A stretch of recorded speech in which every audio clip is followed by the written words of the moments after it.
कहेंगे आप गणेश जी जिस तरह से राहुल गांधी के को लेकर के अब एक बार फिर से ईडी की जांच को लेकर ईडी एक्चुअली एनफोर्समेंट डायरेक्टरेट ना होके ईडी आजकल भारतीय जनता पार्टी का एक संगठन बन गया है। राहुल गांधी जी से पूछताछ की थी, उसमें बातचीत में क्या खुलासा हुआ, क्या पकड़ा गया, उस पर कोई कार्रवाई हुई है नहीं हुई है, कुछ मिला ही नहीं। तो फिर कहाँ से अब फिर उन्होंने मोर्चा इसलिए खोला है क्योंकि हिंडनबर्ग पार्ट 2 की वजह से भारतीय जनता पार्टी की ये सरकार, सॉरी भारतीय जनता पार्टी की नहीं, अब तो एनडीए की सरकार है।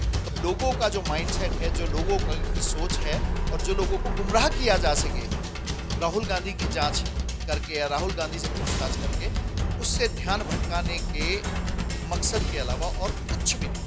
पहले पूछताछ की गई थी तो 751 करोड़ के लगभग ईडी और सरकार की जो नीति है और सरकार की जो नीयत है उस पर प्रश्न चिन्ह लग रहा है। ये एक प्रोसेस है, राहुल गांधी किसी से डरने वाले नहीं है। तो हाल ही में राहुल गांधी अपने एक्स अकाउंट पर भी लिख चुके हैं। ईडी की पूछताछ करेगी लेकिन उसको फिर दोबारा कुछ नहीं मिलेगा, मुंह की खानी पड़ेगी। जो सेकंड रिपोर्ट आई है उसमें अडानी का नाम है, उसमें माधवी का नाम है जो सेबी की चेयरमैन है।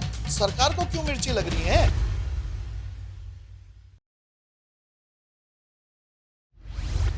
राहुल गांधी के मुश्किलें कम होने का नाम नहीं ले रही हैं। एक बार फिर से प्रवर्तन निदेशालय यानी ईडी ने राहुल गांधी के खिलाफ मोर्चा खोल दिया है। यानी अब ईडी एक बार फिर राहुल गांधी से पूछताछ करने की तमाम तैयारियां पूरी कर चुकी हैं। इस पर बातचीत करने के लिए हमारे साथ कांग्रेस प्रवक्ता गणेश शर्मा जी हैं। उनसे बात कर लेते हैं कि आखिरकार जो भारत सरकार के द्वारा राहुल गांधी के खिलाफ जो कांग्रेस के सांसद भी हैं, नेता प्रतिपक्ष भी हैं और ईडी की जांच एक बार फिर से खोल दी गई है, क्या कुछ कहना है, क्या कुछ कहेंगे आप गणेश जी जिस तरह से राहुल गांधी के को लेकर के अब एक बार फिर से ईडी की जांच को लेकर कटघरे में खड़ा है। ईडी एक्चुअली एनफोर्समेंट डायरेक्टरेट ना होके ईडी आजकल भारतीय जनता पार्टी का एक संगठन बन गया है, फ्रंटल संगठन बन गया है।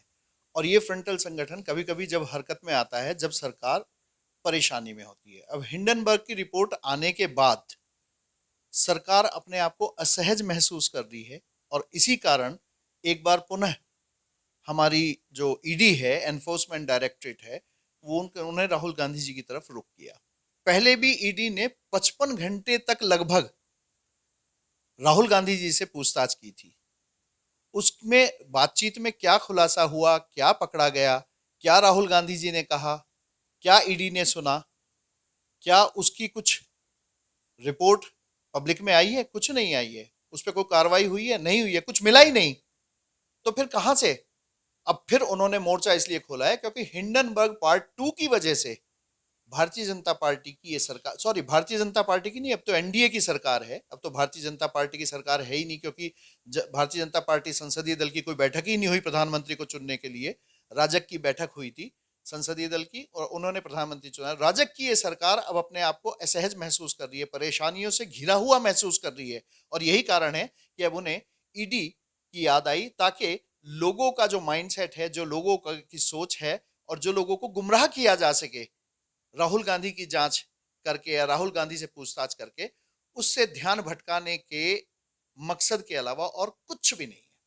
अगर हम बात करें जब पहले पूछताछ की गई थी तो 751 करोड़ की लगभग संपत्ति को सरकारी संपत्ति से अटैच कर लिया गया था राहुल गांधी की। किस तरह से पूरे प्रकरण को देखते हैं, क्या सरकार की मंशा है? जब पूछताछ करेंगे, अटैचमेंट करेंगे और उस पर कोई कार्यवाही नहीं होगा तो ये उस ईडी और सरकार की जो नीति है और सरकार की जो नीयत है उस पर प्रश्न चिन्ह लगता है। फिर दोबारा आप एक बार बातचीत करने लगे कि हम बातचीत करेंगे, देखेंगे, ये करेंगे, वो करेंगे। करने दो, ये एक प्रोसेस है। राहुल गांधी किसी से डरने वाले नहीं है। राहुल गांधी तो जिस तरह से महात्मा गांधी ने देश ही नहीं विश्व को अहिंसा का रास्ता दिखाया था, इसी तरह राहुल गांधी ने अब देश को रास्ता दिखाया कि डरो मत। और ना राहुल गांधी डरते हैं, ना कांग्रेस के कार्यकर्ता डरते हैं और ना इस देश की जनता इस सरकार की गलत नीतियों से डरती है। हम इसका विरोध करेंगे। ये बात तो हाल ही में राहुल गांधी अपने एक्स अकाउंट पर भी लिख चुके हैं कि भारतीय जनता पार्टी की जो सरकार है वो कभी भी अब ईडी को निर्देश दे सकती है और कभी भी उसके खिलाफ जांच कर सकती है। सर्वविदित है, राहुल जी राजनीति कर रहे हैं, सार्वजनिक जीवन में जी रहे हैं, उन्हें पता है कि मुद्दों से भटकाने के लिए भारतीय जनता पार्टी किस तरह की हरकतें करती है, और भारतीय जनता पार्टी अपनी हरकतों से बाज नहीं आएगी। भारतीय जनता पार्टी बिल्कुल ईडी की पूछताछ करेगी, लेकिन उसको फिर दोबारा कुछ नहीं मिलेगा, मुंह की खानी पड़ेगी। हिंडनबर्ग की रिपोर्ट आ चुकी, सच्चाई दुनिया के सामने आ चुकी। मेरी समझ में नहीं आता कि हिंडनबर्ग की जो सेकंड रिपोर्ट आई है उसमें अडानी का नाम है, उसमें माधवी का नाम है जो सेबी की चेयरमैन है। सरकार को क्यों मिर्ची लग रही है? सरकार क्यों परेशान है? अरे एक जांच करा लो भाई, जेपीसी का गठन कर लो, सरकार जांच करा लो। पहली बार वो जब माननीय सुप्रीम कोर्ट ने हिंडनबर्ग फर्स्ट की रिपोर्ट जो आई थी उसके बाद थोड़ा इनको क्लीन चिट दी थी, तो ये उस रिपोर्ट को लेके बहुत भागे फिरे थे। अब अगर मेरी तो अपील है माननीय सुप्रीम कोर्ट से कि वो स्वतः संज्ञान लेके इसमें उस जांच को कंटिन्यू करे, और माधवी जो हमारी सेबी की चेयरमैन है उनका जो इन्वॉल्वमेंट है उसकी जांच करके, अडानी ग्रुप की जांच करके और सही जजमेंट इसमें लाए। और मेरा मानना है कि प्रधानमंत्री और सरकार की बौखलाहट इसलिए है क्योंकि ये टोटल जो रिपोर्ट आई है, माधवी को तो हटाया नहीं जा रहा है, माधवी रिजाइन नहीं कर रही है और सरकार घबराई हुई है। इसका मतलब सरकार की नीयत जांच में सत्यता सामने लाने की नहीं, बल्कि अपनी संलिप्तता जो सरकार की है, जो प्रधानमंत्री या अन्य मंत्रियों की है, उससे मुंह मोड़ने की है। ये बचना चाह रहे हैं, जांच होगी तो इनका भी खुलासा होगा और ये उसको उस परिस्थिति को शायद झेल ना सके। ईडी पूछताछ तो जो राष्ट्रीय अध्यक्ष हैं कांग्रेस पार्टी के, उनके राष्ट्रीय अध्यक्ष जो मल्लिकार्जुन खड़गे हैं उनसे भी पूछताछ कर चुकी है। कोषाध्यक्ष हैं आपके पवन बंसल, उनसे भी पूछताछ कर चुकी है। क्या कुछ ये ईडी को पता होगा कि जांच में क्या आया, ईडी उसको सार्वजनिक करे। कुछ आया ही नहीं तो सार्वजनिक क्या करेंगे? ये नाटक करते हैं ईडी जांच करने का, क्योंकि उसकी जो पूरी क्वेश्चनेयर आती है वो सरकार के अंदर से आती है, वो गृह मंत्रालय से आती है। ईडी अपने बल पे, अपने दम पे जांच नहीं करता, उनके निर्देशानुसार जांच जब जब होगी तो उसमें ना तो कोई खुलासा होगा, उसमें ना कुछ आएगा। केवल राजनीतिक रूप से परेशान करने के लिए आप राहुल गांधी, प्रियंका गांधी और फला फला और सब कांग्रेस नेता और अन्य विपक्षी दलों के नेताओं की भी जांच जो करते हैं, इनसे कुछ नहीं होने वाला। सरकार को जो विकास का नारा दिया था उस पर लौटना होगा। सरकार को हमारे युवाओं को रोजगार देने के लिए प्रयास करने होंगे, तभी सरकार की छवि निखरेगी, अदरवाइज कुछ नहीं होगा। महंगाई हो रही है, महंगाई की तरफ सरकार का कोई ध्यान नहीं है। एक राहुल गांधी की जांच करके, वो ईडी की जांच करके हिंडनबर्ग से भी ध्यान भटका लेंगे, बेरोजगारी से भी ध्यान भटका लेंगे, महंगाई से भी ध्यान भटका लेंगे, किसान परेशान हैं उससे भी ध्यान भटका लेंगे। बात करो ना, किसान को एमएसपी क्यों नहीं मिल रही है, आप उस पर बात क्यों नहीं करना चाहते? सरकार को समय ही नहीं है, राजनीतिक षड्यंत्रों से फुर्सत ही नहीं है। जो एजेंसी ने आरोप लगाया कि जो आपकी कंपनी है राहुल गांधी की यंग इंडियन प्राइवेट लिमिटेड, और वो उसके प्रमुख शेयर होल्डर हैं, और जो भी उनकी संपत्ति है जो धोखाधड़ी के जरिए यंग इंडियन के लाभार्थियों यानी कि गांधी परिवार को सौंप दी गई थी। ये आरोप एक एजेंसी के द्वारा एजेंसी के द्वारा आरोप लगाए गए, इन आरोपों पे जांच की गई, इन आरोपों पे पूछताछ 55 घंटे तक राहुल जी से ईडी ने भी की है, लेकिन उसमें कुछ नहीं निकला। अब फिर उसको हिंडनबर्ग 2 की रिपोर्ट से ध्यान भटकाने के लिए उसको फिर कुरेदना चाहते हैं, कुरेद लो, उसका सच्चाई सामने नहीं आएगी। लेकिन हिंडनबर्ग की रिपोर्ट का जिस दिन खुलासा और जांच हो जाएगी पारदर्शिता से, उस दिन जो है ये सरकार अपना बोरिया बिस्तरा समेट के, और सरकार की उल्टी गिनती उसी दिन से शुरू हो जाएगी। ईडी के खिलाफ मोर्चा खोलने जा रही है कांग्रेस। बिल्कुल खोलेगी।